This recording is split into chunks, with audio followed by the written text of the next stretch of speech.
සුබ දවසක් මගේ යාළුවෝ හැමෝටම. ඉතින් අද My Life මගේ YouTube channel එකට ඔයාලව සාදරයෙන් පිළිගන්නවා. අද මම පොඩි කල් තියාගන්න පුළුවන් කෑමක් හදන්නයි යන්නේ. ඉතින් ඔයාලත් එන්නකෝ මාත් එක්ක ඒක හදන්න. බටුගිරි ටික දකිනකොටම ඔයාලා දන්නවා මම මොකද්ද හදන්න යන්නේ කියලා. ඔව් ඔයාලා හරි. මං හදන්න යන්නේ පොඩි බටු මෝජුවක්. මේ වගේ හැම සතියෙම කල් තියාගන්න පුළුවන් කෑම එකක් හදාගන්න එක මගේ පුරුද්දක් වෙලා තියෙන්නේ. බටු මෝජුවක්, අච්චාරුවක්, අල බැදුමක්, ඒ වගේම මුරුක්කු ටිකක් වගේ හදලා මේ විදිහට තියලා තියාගත්තාම සතිය මැද්දේදී හරි ලේසියි. බත් එක බැඳ ගන්න එළවලු ගොඩක් උයන්න කම්මැලි දවසට මට ඉතින් මේක හරි ලේසි වැඩක්. මේ වගේ තියෙන ටිකක් දාගෙන බත් එක ඔතාගෙන යනවා. ඉතින් අපි හැමෝටම ඔය වගේ කම්මැලි දවස් එනවා. ඉතින් ඒ දවස් වලට සූදානම් වෙන එක තමයි මම ඔය කරන්නේ.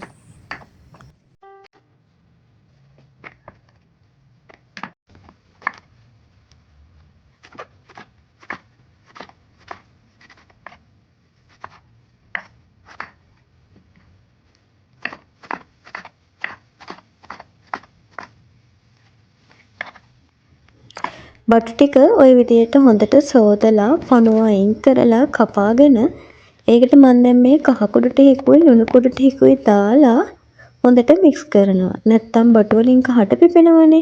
ඊට පස්සේ ඉතින් තෙල් එකක් ලිපේ තියලා මේ බටු ටික හොඳට බැද ගන්න තමයි තියෙන්නේ. මේ වැඩේට එයා ෆ්‍රයි එකක් පාවිච්චි කරන්න තියෙනවා නම් තවත් ලේසියි. ඒකෙන් ඇත්තටම තෙල් පරිභෝජනය ගොඩක් අඩු වෙනවා. ඒ වගේම හරි ලේසියෙන් වැඩේ කරගන්නත් පුළුවන්. මේ දවස්වල ගෑස් ප්‍රශ්නිකුත් තියෙනවනේ. ඒකටත් විසඳුමක් විදිහට එයා ෆ්‍රයි එකක් තියෙන අයට මේ බටු ටික එයා ෆ්‍රයි එකේ හොඳට ෆ්‍රයි කරගන්න පුළුවන්. ඔය විදිහට බටු ටික බැදෙන අතරේ මම බටු මෝජුවට අවශ්‍ය වෙන ලුණු, මිරිස්, කරපිංචා ඔන්න ඔය වගේ ටික කපා ගත්තා.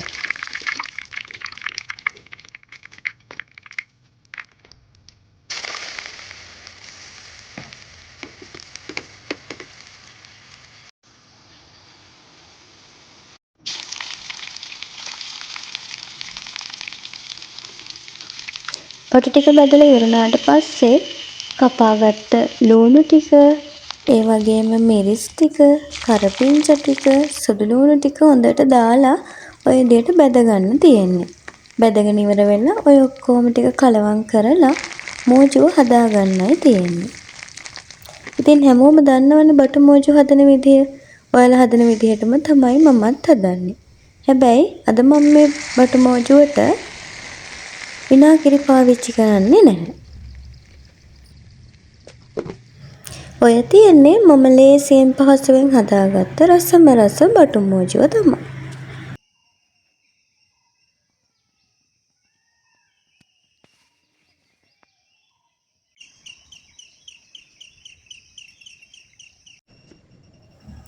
ඉතින් ඔය වැඩේ කරනකොට ටිකක් හවස් වුණා. මම දැන් මේ ජනෙල් ටික වහලා දොර රෙදි ටිකත් වහගන්න තමයි යන්නේ. ඔයාලට පෙන්වන්න පුංචි දෙයක් තියෙනවා. අපේ ගමේ පන්සලේ අලුතෙන් පුස්තකාලයක් විවෘත කරලා තියෙන්නේ. දහම් පාසල් ළමයි එකතු වෙලා තමයි මේ වැඩේ කරේ. ඉතින් මට හිතුණා ඒ පුස්තකාල ගොඩනැගිල්ලට පුංචි පරිත්‍යාගයක් කරන්න.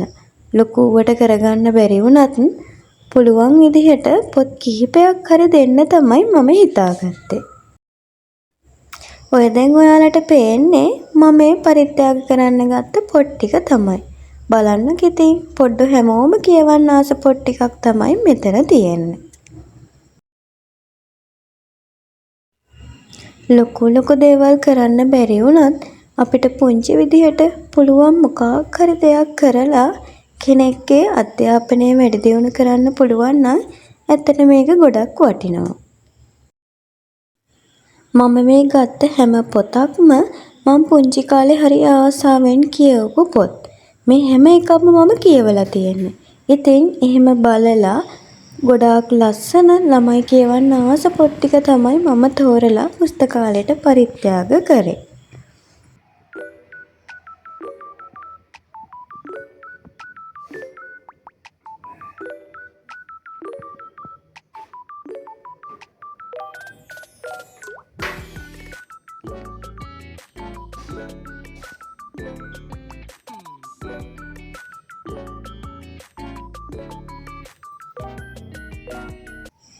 අදත් මගේ YouTube channel එකත් එක්ක එකතු වෙලා හිටපු මගේ යාළුවෝ හැමෝටම ගොඩාක් ස්තුතියි.